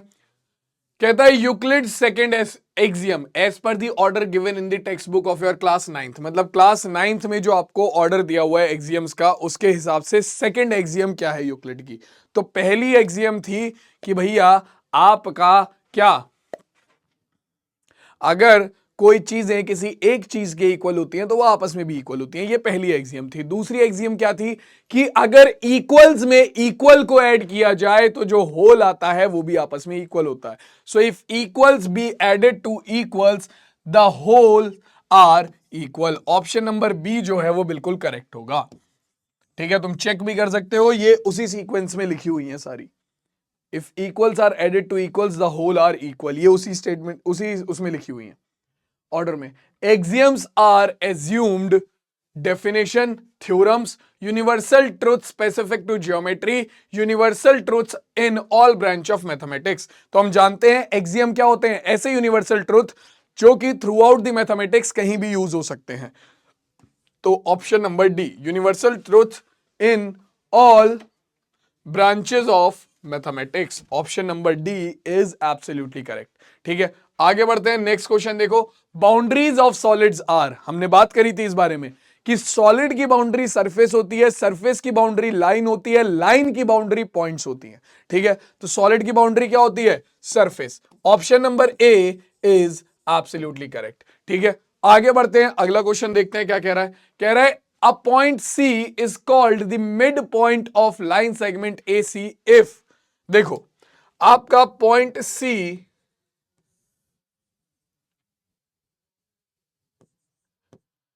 ठीक है, point C is called the mid point of line AC, line segment AC। ये AC नहीं होगा, ये AB होगा। ठीक है, if C is an interior point of AB, तो देखो अगर C AB का इंटीरियर पॉइंट है तो क्या वो मिड पॉइंट होगा? जरूरी थोड़ी है। मान लो C यहां पर ना होकर यहां पर है, तब भी ये C इंटीरियर ऑफ AB है, तो इसका मतलब ये तो जरूरी नहीं है कि भैया आपका ये जो है क्या कहते हैं ये मिड पॉइंट हो। तो पहला ऑप्शन तो खत्म हो गया। दूसरा option AC is equals to CB हो। हाँ भाई ये बिल्कुल सही है कि अगर AC is equals to CB है तो आप बोल सकते हो क्या कि भैया आपका C जो है वो मिड पॉइंट है किसका? C जो है वो मिड पॉइंट है आपका किसका? AB का। ठीक है, C is an interior point of AB such that AC is equals to CB। हाँ जी, ये वाला स्टेटमेंट भी करेक्ट हो सकता है। और AC plus CB is equals to AB। ठीक है, तो देखो a point C is called the mid point of line segment AB if C is an interior point of AB such that कि भैया आपका C जो है वो इंटीरियर पॉइंट हो, क्योंकि जरूरी है। अगर इंटीरियर पॉइंट ना होकर मान लो C आपका यहां पर आ गया, तो उस केस में भी तो ये बन सकता है ना कि AC is equals to CB हो। तो AC is equals to CB तो इस केस में भी बन रहा है। ठीक है, AC is equals to CB तो इस केस में ही बन रहा है, लेकिन इस केस में C जो है वो AB का मिड पॉइंट नहीं है। तो हमें स्पेसिफिकली ध्यान रखना है कि C AB का मिड पॉइंट कब होगा? जब C AB के इंटीरियर में हो और इस तरीके से हो कि AC is equals to CB हो। तो option number C is absolutely correct. ठीक है, क्लियर हो गई बात? चलो आगे बढ़ते हैं, अगला क्वेश्चन देखते हैं क्या कह रहा है। ये कह रहा है A is the same age as B। ठीक है, A की एज जो है वो B की एज के इक्वल है। C is the same age as B, C की एज भी जो है वो B की एज के इक्वल है। Euclid's which axiom illustrate the relative ages of A and C। तो हमें पता है कि जब दो चीजें किसी एक चीज के इक्वल हों तो वो आपस में इक्वल होती हैं। ठीक है, तो A की एज B की एज के इक्वल है, C की एज B की एज के इक्वल है, तो यानी कि A की एज हो जाएगी C की एज के इक्वल। और ये कौन सी एक्सियम बोलती है हमें? ये बोलती है हमें हमारी first axiom, if some things are equal to one thing then those things are equals to one another। ठीक है, तो first axiom is absolutely correct. ठीक है, चलो अगला क्वेश्चन देखते हैं क्या कह रहा है। It is known that x plus y is equals to 10, then x plus y plus z is equals to 10 plus z, the Euclid's axiom that illustrates this statement। ठीक है, तो देखो भाई, अब मैं क्या कर रहा हूं, ये दोनों आपस में इक्वल है और मैं इसमें इक्वल ऐड करता हूं, क्या? z। तो z को मैं ऐड करता हूं दोनों तरफ, तो दोनों equal x plus y is equal to 10 जो कि इक्वल था, इसमें जब मैंने इक्वल ऐड करा, z को ऐड करा दोनों तरफ, तो आपके पास जो होल निकल कर आया वो भी इक्वल होगा। ये किस स्टेटमेंट से आता है? ये आपकी दूसरी एक्सियम से आता है जो कि बोलती है if we add equals in equals then the wholes are also equal. So second axiom option number B is absolutely correct. Clear हो गई बात? समझ में आ गया सबको? यहां तक की कहानी सबको क्लियर हो गई? चलो अब आगे आ जाओ। आगे हमसे क्या बोलता है ये बोल रहा है a point C said to be in between points A and B if AC is equals to CB, AC plus CB is equals to AB, points A, C and B are collinear, none of these। तो भैया देखो, points A, C, B and are collinear, then we can say that point C lies in between A and B। क्योंकि देखो भाई, AC plus CB is equals to AB और AC is equals to AB इस case में भी बन सकता है कि अगर आपका AB ऐसा हो और C कहीं यहां पर हो, तो इस केस में भी तुम्हारा बन सकता है कि AC plus CB is equals to AB हो, या फिर तुम्हारा AC is equals to CB हो। ठीक है, लेकिन अगर आपके पॉइंट A, C और B तीनों कोलिनियर है तो इसका मतलब ये तीनों एक ही लाइन में होंगे, यानी कि आपका पॉइंट C जो है वो A और B के बीच में ही होगा। सीधी सी बात है। क्लियर हो गई बात, समझ में आ गया? तो option number C is absolutely correct. आगे बढ़ते हैं, अगला क्वेश्चन देखते हैं क्या कह रहा है भाई अगला क्वेश्चन। ध्यान से देखो, ये कहता है हमसे कि if Euclid's which axiom illustrate the statement x plus y is equals to 15 then x plus y plus z is equals to 15 plus z। अब इसे भी एक्सप्लेन करने की कोई जरूरत नहीं है, अभी कराया है। x plus y is equals to 15 है, इसमें क्या कर रहे हो तुम, इक्वल में इक्वल को ऐड कर रहे हो, तो जो होल आएगा वो भी इक्वल आएगा। कौन सी स्टेटमेंट है? If we add equals in equals then the holes are also equal। ये कौन सी एक्सियम है? Axiom number 2। So option number B is absolutely correct. खत्म क्वेश्चन, ठीक है। चलो जी, यहां तक की कहानी सबको क्लियर हो गई, आगे बढ़ाएं इस कहानी को अब। चलो नेक्स्ट क्वेश्चन देखो क्या कह रहा है। If point C lies between two points A and B such that AC is equals to BC, then prove that AC into 1/2 is equals to AB, explained by drawing the figure। ठीक है, let's start। Figure draw करेंगे। आपका A, B and C, ठीक है, A, B and C। ठीक, now first of all सबसे पहले आप देखोगे सॉल्यूशन। हमारी एक्सियम नंबर 4 क्या कहती थी? If some things are collinear then they are equal. ठीक है, को इंटीरियर बल्कि, ठीक है मैं अभी समझा देता हूं। ये हमारा ये रहा,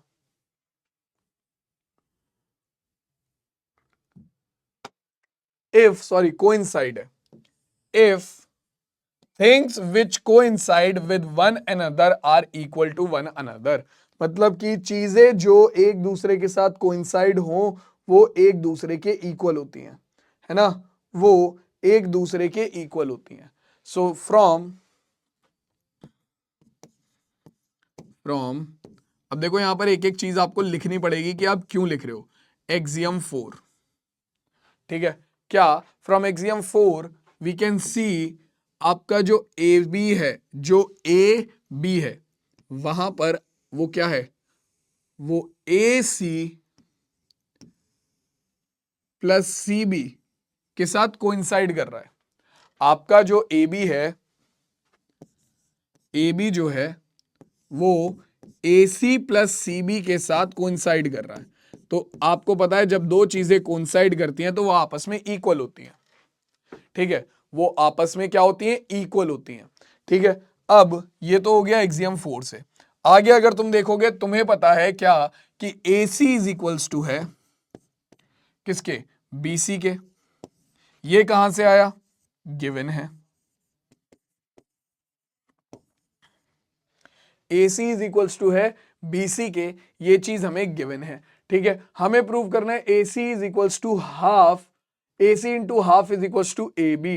ये AC into half is equals to AB नहीं होगा, ये गलत स्टेटमेंट है। यहां पर आएगा तुम्हारा AC is equals to half AB, क्योंकि C A और B के बीच में है, तो ये स्टेटमेंट गलत है। हाँ जी, तो अब आप क्या करोगे, आप यहां से आराम से, आपको AC चाहिए तो आप यहां पर BC की जगह पर क्या रख सकते हो, BC की जगह पर AC रख सकते हो। ठीक है, तो अपने पास क्या आ जाएगा, अपने पास आ जाएगा AC प्लस BC की जगह पर आपने रख दिया AC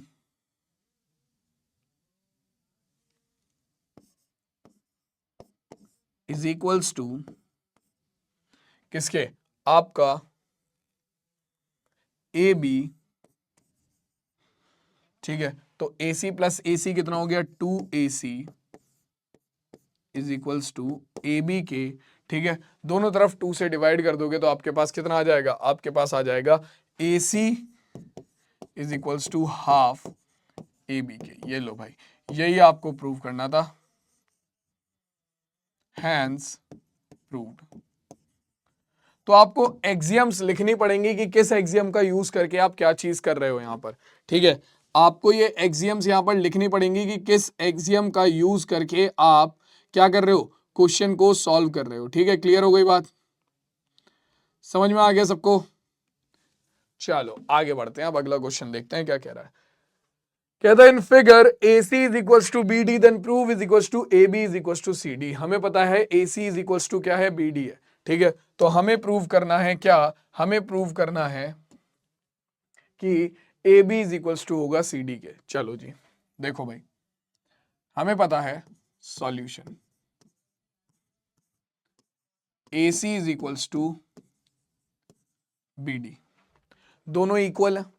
अब इक्वल्स में से आपको AB is equals to CD लाना है, AC is equals to BD है, तो हम क्या करेंगे, अगर AC और आपका BD में से BC को सब्ट्रैक्ट कर दें तो आपके पास अपने आप AB is equals to CD आ जाएगा। तो दोनों तरफ से आप क्या करोगे, अपना BC को सब्ट्रैक्ट कर दोगे, तो AC माइनस BC कितना होगा, AC माइनस BC होगा AB, और BD माइनस BC कितना होगा, ये होगा CD। अब देखो, आपने ये दोनों इक्वल थे, इन दोनों इक्वल्स में से इक्वल्स को सब्ट्रैक्ट करा तो जो रिमाइंडर आएगा वो भी क्या होगा, वो भी इक्वल होगा। ठीक है, ये कौन सी एक्सियम है, ये चीज तुम्हें लिखनी पड़ेगी, कौन सी एक्सियम है, फ्रॉम एक्सियम थर्ड, जो कि क्या बोलती है, if you subtract equals from equals then the reminders are also equal. तो हमने इक्वल्स में से इक्वल्स को सब्ट्रैक्ट किया तो जो रिमाइंडर आया वो भी इक्वल होंगे। ठीक है, हेंस प्रूव्ड, खत्म क्वेश्चन। किसी को कोई दिक्कत यहां तक किसी भी बालक को कोई दिक्कत है तो बताओ, आगे समझ में, आगे बढ़ जाए, अगला क्वेश्चन देखें। चलो अब देखो, Ram and Ravi have the same weight. If they gain weight by 2 kg, how will their new weights be compared? Let's assume, let weight of Ram is equals to X and weight of Ravi is equals to Y. ठीक है, according to question in दोनों का जो wait है वो equal है। ठीक है, now after gaining 2 kgs, after gaining 2 kgs, weight of Ram is equals will भी क्या हो जाएगा, x था पहले, अब x प्लस 2 हो जाएगा। वेट ऑफ रवि पहले y था, अब y प्लस 2 हो जाएगा। तो अब देखो, तुम्हारे ये दोनों इक्वल थे, तुमने इस इक्वल में इक्वल ऐड किया है, तो क्या होगा, जब तुम इक्वल में इक्वल को ऐड करते हो तो क्या होता है, जो होल आता है वो भी आपस में इक्वल होता है। यानी कि ये कौन सी एक्सियम है, फ्रॉम एक्सियम 2 क्या होगा आपका, x plus 2 is will be equals to y plus 2।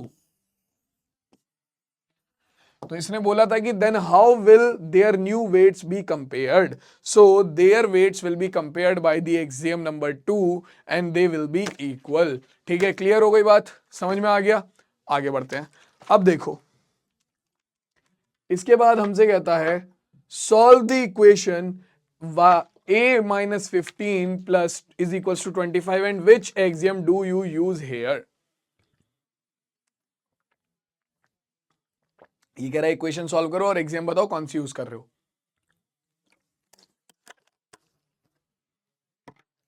कर लेते हैं भाई, देखो इजी क्वेश्चन है बहुत ज्यादा।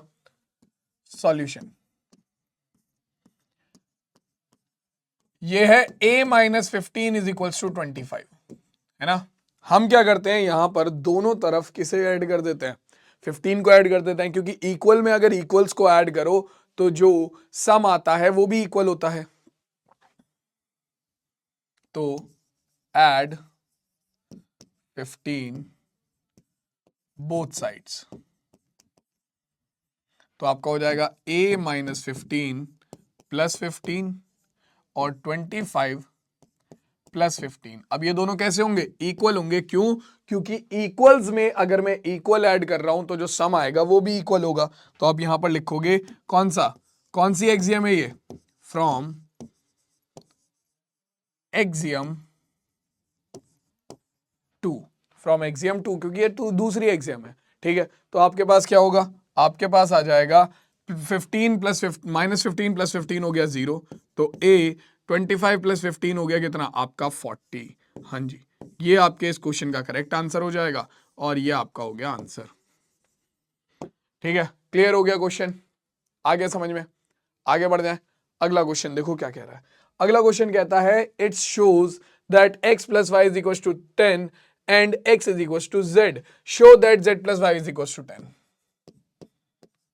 x plus y is equals to 10, ठीक है, and x is equals to z।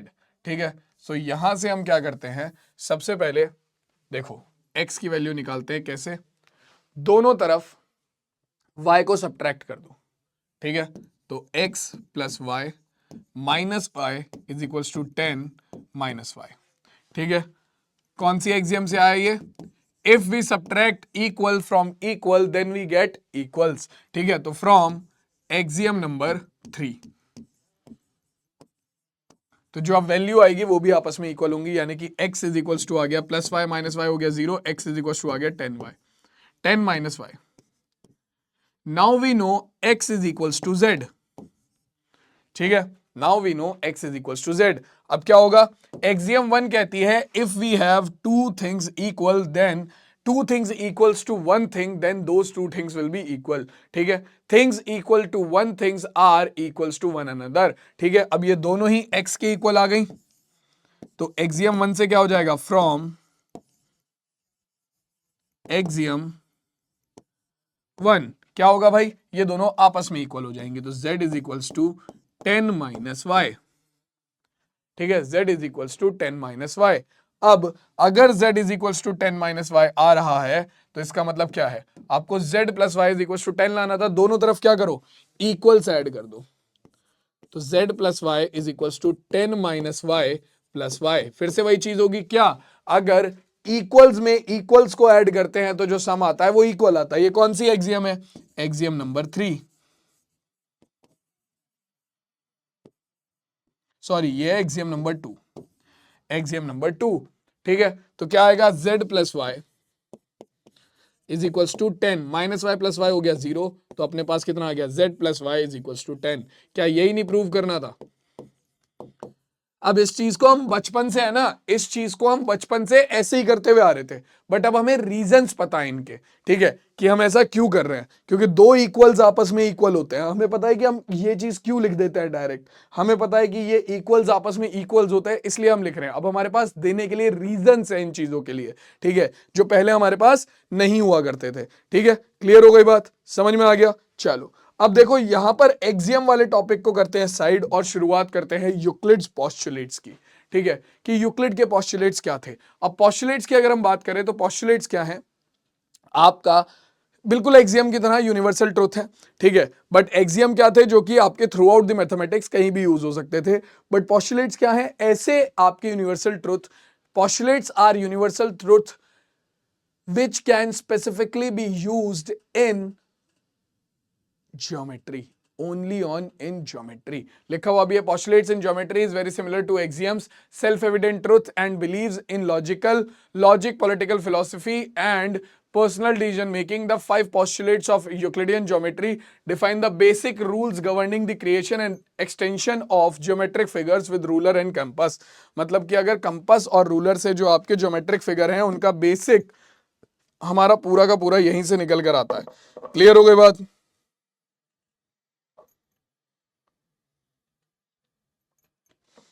चलो जी देख लेते हैं एक बार। अब देखो पोस्टुलेट्स है हमारे पास टोटल 5। ठीक है, पोस्टुलेट्स है हमारे पास टोटल 5। पोस्टुलेट लिखा हुआ है, डेफिनेशन देख लो, the basic facts which are taken for granted without proof and which are specific to geometry are called the postulates. अलग डेफिनेशन लिखी है, स्टेटमेंट वही है, मतलब वही है कि भैया ऐसे यूनिवर्सल ट्रुथ, ठीक है, जो कि स्पेसिफिकली ज्योमेट्री में यूज हो सकते हैं, वो आपके पोस्टुलेट होते हैं। ऐसे यूनिवर्सल ट्रुथ जो कि थ्रू आउट द मैथमेटिक्स कहीं भी यूज हो सकते हैं, वो एक्सियम होती हैं। बट एक्सियम और पोस्टुलेट्स को तुम्हारी प्रूफ की जरूरत नहीं होती, ठीक है, ये ऑब्वियस यूनिवर्सल ट्रुथ होते हैं, ठीक है, इन्हें प्रूफ की जरूरत नहीं होती। बट जब हम बात करते हैं थ्योरम की, तो थ्योरम क्या है? Theorems are statement which needs proof, ठीक है, थ्योरम्स हमारी स्टेटमेंट होती है जिन्हें प्रूफ की जरूरत होती है, जो कि अभी हम आगे पढ़ेंगे लाइंस एंड एंगल में, जो कि हम आगे पढ़ेंगे ट्रायंगल में, बहुत सारी जगह पर देखेंगे। तो थ्योरम्स आपकी ऐसी स्टेटमेंट होती है जिन्हें प्रूफ की जरूरत होती है, ठीक है। The conclusion obtained through logical reasoning based on previously proved result and some axioms constitute a statement known as theorem और प्रोपोजिशन। मतलब कि जहां पर आपको प्रूफ करना पड़े किसी स्टेटमेंट को, उसे आप बोलते हो थ्योरम, ठीक है। चलो अब देखो, यहां से हम शुरुआत करते हैं यूक्लिड के 5 पोस्टुलेट्स, ठीक है, जो कि एक एक करके काफी इंपॉर्टेंट है, तो ध्यान से समझना।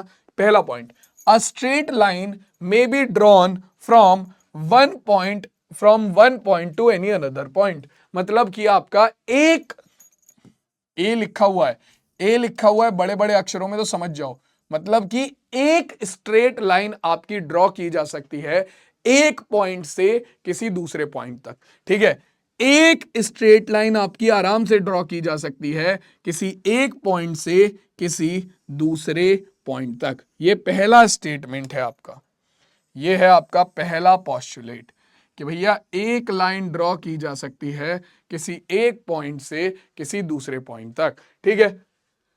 This postulate tells us that the at least one straight line passes through two distinct points, but it does not say that there cannot be more than one such line, ठीक है। Euclid assumed that there is a unique line joining two distinct points. However, in his work, Euclid has frequently assumed without mentioning that there is a unique line joining two distinct points. We state these result in the form of an axiom onwards. मतलब कि देखो, Euclid ने बोला कि एक point से दूसरे point तक जाने के लिए आप एक लाइन खींच सकते हो, ठीक है, ये चीज यूक्लिड ने बोली। यूक्लिड ने कहीं भी ये चीज नहीं बोली कि भैया आप एक पॉइंट से दूसरे पॉइंट तक जाने के लिए केवल एक लाइन खींच सकते हो, जो कि हम जानते हैं कि होता यही है कि एक पॉइंट से दूसरे पॉइंट तक जाने के लिए एक यूनिक लाइन खींची जा सकती है, उसके अलावा और कोई लाइन नहीं होगी, ठीक है। जैसे कि तुम यहां पर देख भी सकते हो कि केवल एक लाइन है जो कि इन दो पॉइंट से होकर जा रही है, बाकी कोई भी ऐसी लाइन नहीं होगी जो कि इन दोनों पॉइंट से एक साथ होकर चली जाए, ठीक है। बट यूक्लिड ने ऐसा नहीं बोला, यूक्लिड ने बोला कि भैया देखो आप बस दो पॉइंट से होकर जाने के लिए एक लाइन खींच सकते हो, उसने ये नहीं बोला कि भैया केवल एक लाइन खींच सकते हो, ठीक है। तो इस चीज को बोलने के लिए एक और एक्सियम को लिया गया, और जो कि पोस्टुलेट नंबर 1 थी, इससे हमारी एक और एक्सियम निकल कर आई 5.1, यानी कि इसे भी प्रूफ की जरूरत नहीं है, बट ये आपकी पोस्टुलेट नंबर 1 से निकल कर आई, क्या कि टू गिवन डिस्टिंक्ट पॉइंट्स के बीच में एक यूनिक लाइन होगी जो कि उन पॉइंट्स को पास करेगी, ठीक है। यानी कि आप दो पॉइंट्स को ज्वाइन करने के लिए केवल और केवल एक लाइन बना सकते हो, इसके अलावा दूसरी लाइन नहीं बनेगी, ठीक है। तुम चेक कर लो, अब यही चीज यहां पर लिखी हुई है, ठीक है। There is a unique line joining two distinct points, बात खत्म, ठीक है। क्लियर हो गई बात, समझ में आ गया सबको? जल्दी से बताओ भाई।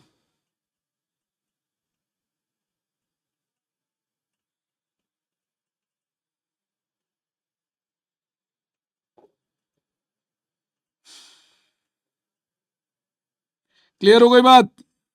जल्दी से बताओ।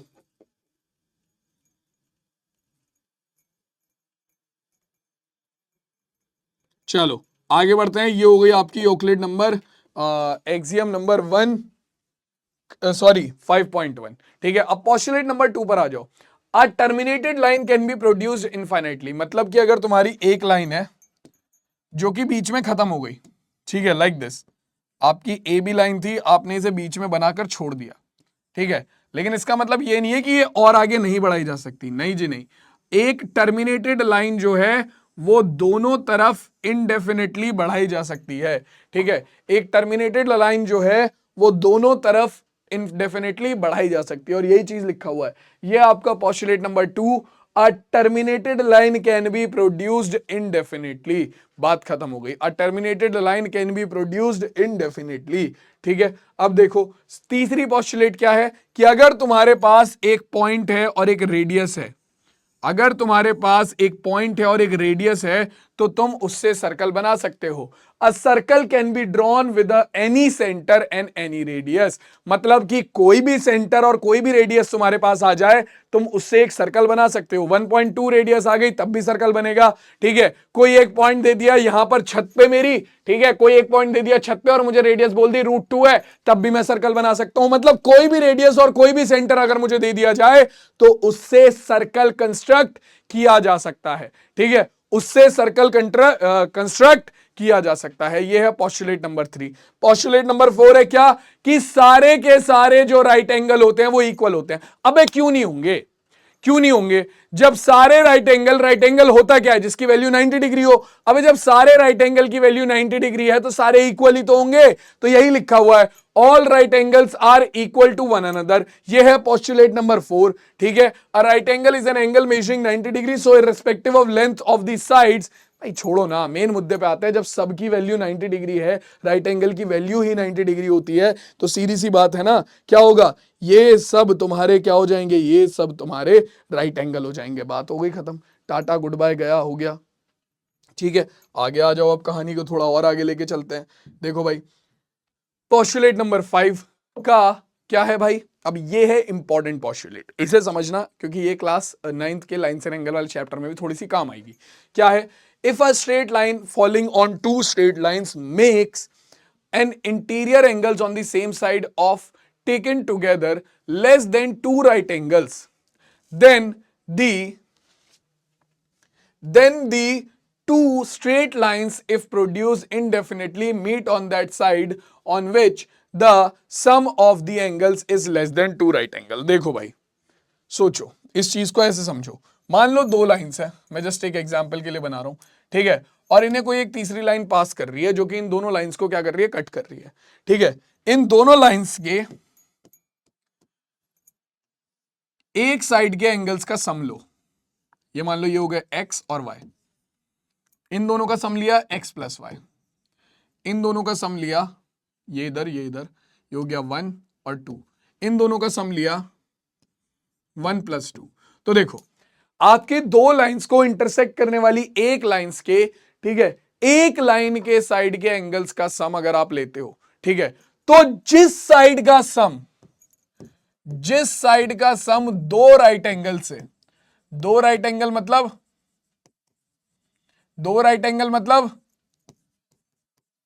राइट एंगल होता है 90 यानी कि 180 डिग्री। ठीक है, दो राइट एंगल मतलब 180 डिग्री। तो जिस साइड के एंगल्स का सम दो राइट एंगल से यानी कि 180 डिग्री से कम होगा, ठीक है, उसी साइड अगर तुम अपनी लाइंस को एक्सटेंड करोगे तो वो एक दूसरे को क्या करेंगे भैया, वो एक दूसरे को इंटरसेक्ट करेंगी।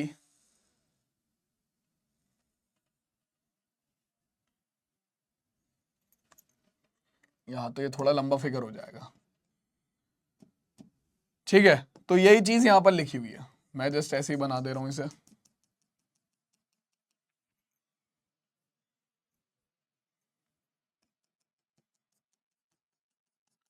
ठीक है, तो जिस साइड अगर आप अपनी दो लाइंस को इंटरसेक्ट करने वाली एक लाइन के एक साइड के एंगल्स का सम लेते हो, तो जिस साइड ये एंगल्स का सम दो राइट एंगल यानी कि 180 डिग्री से कम होगा, उसी साइड आपकी दोनों लाइंस जो है वो एक दूसरे को इंटरसेक्ट करेंगी। यही चीज आपकी यहां पर बोली गई है। ठीक है, बात खत्म हो जाती है। ठीक है, अब आगे चलते हैं। ठीक है, modified part of Euclid postulate, मतलब यूक्लिड पोस्टुलेट का मॉडिफाइड पार्ट क्या कहता है, ये कहता है इफ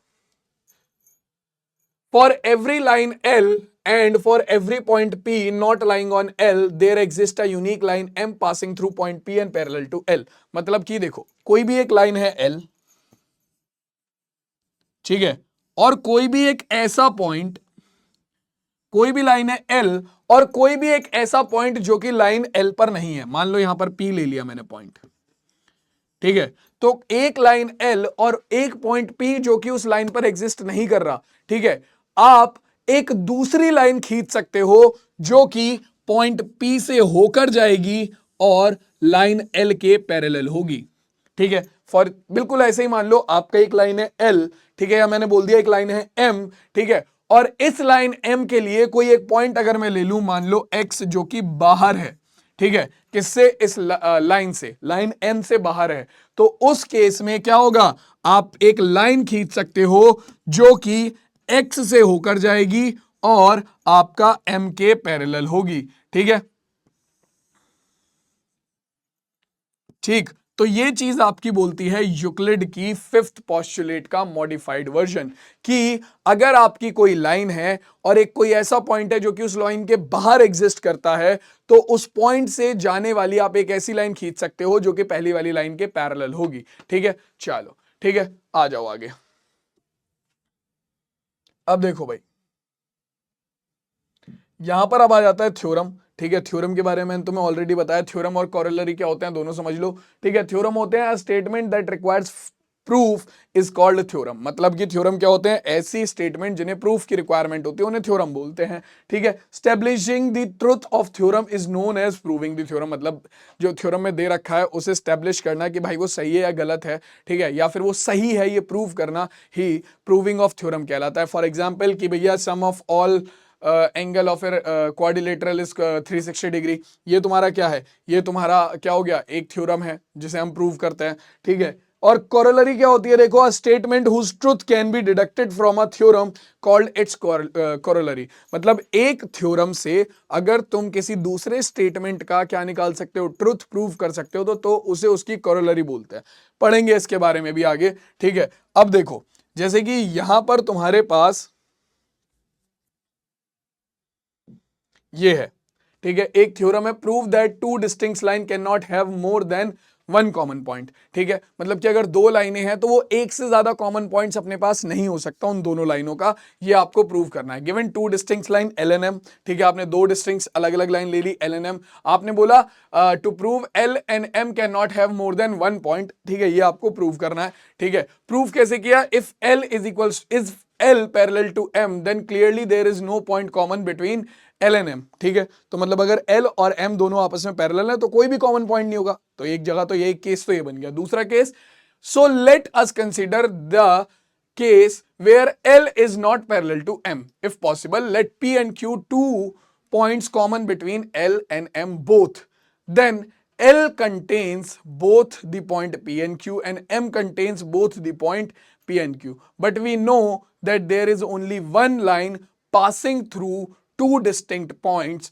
ठीक है, P and Q, मतलब कि आपका अगर मान लो आप बोलते हो कि आपके पास एक लाइन है L और एक लाइन है आपके पास M, ठीक है, और फिर आप बोल रहे हो कि P और Q आपके दो ऐसे पॉइंट हैं जो कि इन दोनों लाइंस में कॉमन है।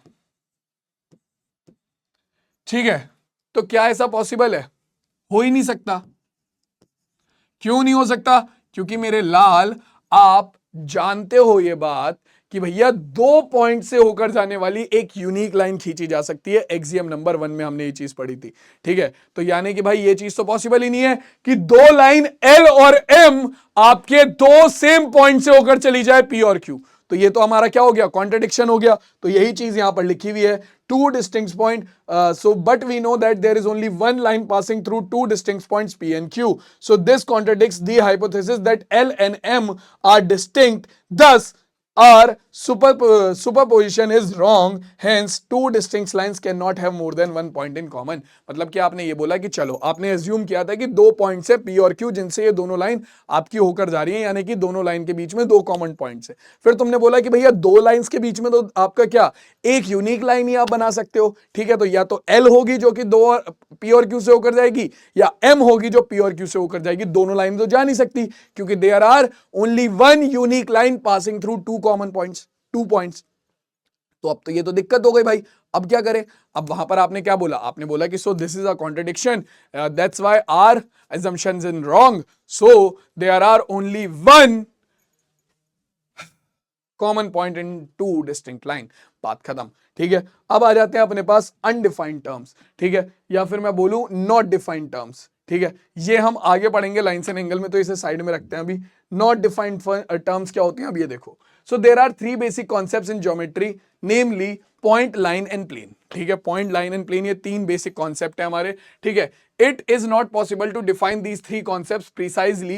We can however have a good idea of these concepts by considering example as given below. ठीक है, मतलब कि देखो पॉइंट, लाइन और आपका प्लेन, इसके बारे में मैंने पहले ही बात करी थी स्टार्टिंग में कि इन्हें तुम अगर डिफाइन करने जाओगे तो प्रॉपर्ली डिफाइन कर ही नहीं सकते। मैंने क्या बोला था, point is something which has no parts, which has no length, no breadth, no height. लेकिन फिर वहां पर फिर से पॉइंट आ जाता है कि लेंथ क्या होती है, ब्रेथ क्या होती है, हाइट क्या होती है, इनकी डेफिनेशन क्या है। ठीक है, line is a breathless, line is a breathless length. अब यहां पर लाइन जो है वो ब्रेथलेस लेंथ है, लेकिन ये ब्रेथ और लेंथ क्या है पता नहीं है, इनकी डेफिनेशन नहीं पता है। ठीक है, तो यहां पर ये लिखा हुआ है, a point is represented by a fine dot made a sharp pencil on a sheet of paper. In our subsequent discussion we shall denote a point by a capital letter A, B, P, Q, R etcetera. मतलब ये point के बारे में बात कर रहा है कि भैया पॉइंट होता क्या है, कि भैया आप एक बस ऐसे डॉट दिखा दो तो ये पॉइंट हो गया। ठीक है, लेकिन आप इसे एग्जैक्टली क्या कर सकते हो, लोकेट नहीं कर सकते हो। ठीक है, तो भाई इसी वजह से आपका अनडिफाइंड टर्म्स के अंदर ये आ जाता है। ठीक, क्लियर हो गई बात। अब देखो इसके अंदर कुछ बेसिक से पॉइंट्स हैं, ठीक है, जिनके बारे में हम बात कर लेते हैं। जैसे कि अब ये तो छोड़ो, यहां पर आ जाओ। यहां पर ये कुछ बेसिक्स एक्सियम्स है जो कि तुम्हें पता होना चाहिए। A line contains infinitely many points. ठीक है, मतलब अगर मैं कोई लाइन बना रहा हूं तो इस लाइन के अंदर इनफाइनाइटली मेनी पॉइंट्स होंगे। ठीक है, लाइन्स एंड एंगल में ये चीज हमने समझी भी थी। ठीक है, दूसरा, through a given point infinitely many lines can be drawn. मतलब अगर एक सिंगल पॉइंट है तो उस पॉइंट से तुम इनफाइनाइट मेनी लाइंस बना सकते हो। एक सिंगल पॉइंट से होकर जाने वाली तुम जितनी चाहे उतनी लाइंस बना सकते हो, लाइक दिस। ठीक है, एक सिंगल पॉइंट से होकर जाने वाली इनफाइनाइटली मेनी लाइंस बन सकती हैं। One and only one line can be drawn pass through 2 given points A and B. ये तो हम ऑलरेडी पढ़ चुके हैं कि भाई 2 पॉइंट से होकर जाने वाली केवल एक यूनिक लाइन बन सकती है। ठीक है, बात खत्म हो गई इसकी, तो आगे देखो अब। ठीक है, कोलिनियर पॉइंट्स क्या होते हैं, ऐसे पॉइंट्स जो कि एक ही सिंगल लाइन के बीच में एग्जिस्ट करते हो। 3 या उससे ज्यादा ऐसे पॉइंट जो कि एक ही सिंगल लाइन के बीच में क्या करते हो, आपका एग्जिस्ट करते हो, एक ही सिंगल लाइन से होकर जाते हो, वो आपके कोलिनियर पॉइंट्स होते हैं। ठीक है, जैसे कि यहां पर ए, बी और सी तीनों एक लाइन में, तो ये कोलिनियर है। लेकिन पी, क्यू, आर एक लाइन में नहीं है, तो इसका मतलब ये कोलिनियर नहीं है। यहां पर ये लिखा है 3 और more than 3 points are said to be collinear if there is a line which contains them all. मतलब कि एक ऐसी लाइन हो जो कि उन तीनों या 3 से ज्यादा पॉइंट्स को अगर कंटेन कर रही है, यानी कि उन तीनों पॉइंट से, उन 3 से ज्यादा पॉइंट से होकर जा रही है, तो वो तीनों या उससे 3 से ज्यादा पॉइंट्स आपके क्या होते हैं, कोलिनियर होते हैं। ठीक है, आगे बढ़ जाते हैं। ठीक है, 2 lines having common points are called intersecting lines. मतलब 2 पॉइंट्स आपके, अगर कोई एक कॉमन पॉइंट है 2 लाइंस में, ठीक है, अगर कोई एक कॉमन पॉइंट है, जैसे कि यहां पर ए बी और बी सी में, आपका ए बी और सी डी में एक कॉमन पॉइंट है ओ। ठीक है, तो अगर 2 लाइंस में कोई एक कॉमन पॉइंट है, ठीक है, तो वो लाइंस आपकी इंटरसेक्टिंग लाइंस होंगी। ठीक है, और दूसरा पैरेलल लाइंस इसके बाद आता है। कॉन्करेंट लाइन ये होती है जो कि एक पॉइंट से होकर जाती है, सीधी बात है, जो एक पॉइंट से होकर जाने वाली लाइन है वो कॉन्करेंट लाइंस होती है। 3 और more lines intersecting at same point are said to be concurrent. मतलब कि 3 या उससे ज्यादा लाइन जो कि एक पॉइंट से होकर जा रही हैं या फिर किसी एक पॉइंट पर इंटरसेक्ट कर रही हैं, तो उन्हें कॉन्करेंट लाइंस बोलते हैं। ठीक है, अब आ जाती है इसके बाद पैरेलल लाइंस। पैरेलल लाइंस वो होती है जिनमें कोई भी इंटरसेक्टिंग पॉइंट नहीं होता, कोई भी कॉमन पॉइंट नहीं होता, उन्हें पैरेलल लाइंस बोलते हैं। ठीक है, 2 lines L and M in a plane are said to be parallel if they have no point in common. ठीक है, बात खत्म। आगे एक और चीज लिखी है, the distance between 2 parallel lines is always remain the same. ठीक है, parallel line, concurrent line, intersecting lines, ये हमें लाइंस एंड एंगल में ही पढ़ना है, तो वहां पर इसे और अच्छे से एक बार एक्सप्लेन कर देंगे। ठीक है, बट अभी के लिए इतना ही रखते हैं। ठीक है, अब देखो अनडिफाइंड टर्म की फिर से बात आ गई कि भैया वही है। अनडिफाइंड टर्म क्या है, कि यहां पर मैंने तुम्हें ऑलरेडी बताया था कि ऐसी चीजें जैसे कि लाइन हो गया, प्लेन हो गया, पॉइंट हो गया, दीज टर्म्स आर अनडिफाइंड। क्यों? क्योंकि हम इन्हें प्रॉपर्ली डिफाइन नहीं कर सकते। ठीक है, it has neither length nor breadth nor thickness, it represented by a fine dot. Point की बात हो रही है यहां पर। ठीक है, अब यहां पर क्या है, these terms are called undefined because the term used in definition of point, line and plane further needed explanation. ठीक है, or needed to be defined. So to define one thing you need to define may other things and you may get a long chain of definitions without an end। मतलब कि आप क्या करते हो भैया, आपने पॉइंट को आपने एक्सप्लेन किया तो उसके लिए फिर आपको लेंथ की जरूरत है, लेंथ को आप एक्सप्लेन करोगे तो फिर आपको किसी और चीज की जरूरत होगी, ठीक है, आप फिर लेंथ उस चीज को एक्सप्लेन करोगे तो फिर किसी और चीज को एक्सप्लेन करने की जरूरत पड़ेगी। मतलब एक चीज की डेफिनेशन देने के लिए बाकी चीजों की डेफिनेशन देनी पड़ेगी, जिससे एक लंबी चेन बन जाएगी डेफिनेशंस की, जो हमारे लिए प्रॉब्लम क्रिएट करती है। तो इसीलिए हम इसे कुछ चीजों को हम एज्यूम करके चल लेते हैं, हम मान कर चल लेते हैं अपने दिमाग में कि पॉइंट ये होता है, लाइन ये होती है, और उसके लिए हम बोलते हैं कि भाई ये अनडिफाइंड है, बट हमें पता है कि ये होते क्या है, हमें पता है ये होते क्या है, ठीक है, बट ये डेफिनेशन इनकी प्रॉपर नहीं दी जा सकती, ठीक है। चलो अब देखो, आ जाओ भाई। Euclid stated all the right angles are equal to each other in the form of, मतलब बताओ भाई, all the right angles are equal to each other कौन सी फॉर्म में बताया था, ये कहां पर बताया था, यूक्लिड्स फोर्थ है पोस्टुलेट्स की फॉर्म में बताया था ना कि all the right angles are equal, तो फोर्थ पोस्टुलेट थी, अब पोस्टुलेट की फॉर्म में। अगला question, two distinct intersecting lines L and M can not have any point in common, one point in common, two point in common and none of these. तो सीधी सी बात है, आपकी दो distinct line 2 points in common नहीं रख सकती, ये हमने अभी थ्योरम में प्रूव किया था, तो ऑप्शन नंबर सी करेक्ट हो गया। अगला क्वेश्चन देखेंगे, क्या कह रहा है, which of the following needs a proof. सीधी सी बात, हमें पता है थ्योरम जो होती हैं उन्हें प्रूफ की जरूरत होती है, क्योंकि एक्सियम, डेफिनेशन और पोस्टुलेट्स को प्रूफ की जरूरत नहीं होती। और इसी के साथ बच्चों हमारी जो आज की क्लास है वो यहीं पर खत्म होती है, और हमारी जो आज की स्प्रिंट है वो यहीं पर खत्म होती है, इंट्रोडक्शन टू यूक्लिड ज्योमेट्री की। तो आई होप तुम्हें ये चैप्टर अच्छे से क्लियर हो गया होगा, तुम्हें ये चैप्टर में मजा आया होगा। अगर आया तो एक बार मुझे कमेंट में जरूर बता देना, ठीक है। मैं तुमसे मिलूंगा सीधा अब तुम्हारे नेक्स्ट चैप्टर में, वहां पर हम शुरू करेंगे लाइन्स एंड एंगल। तो मिलते हैं सीधा नेक्स्ट क्लास में, तब तक के लिए टेक केयर, टाटा और बाय बाय।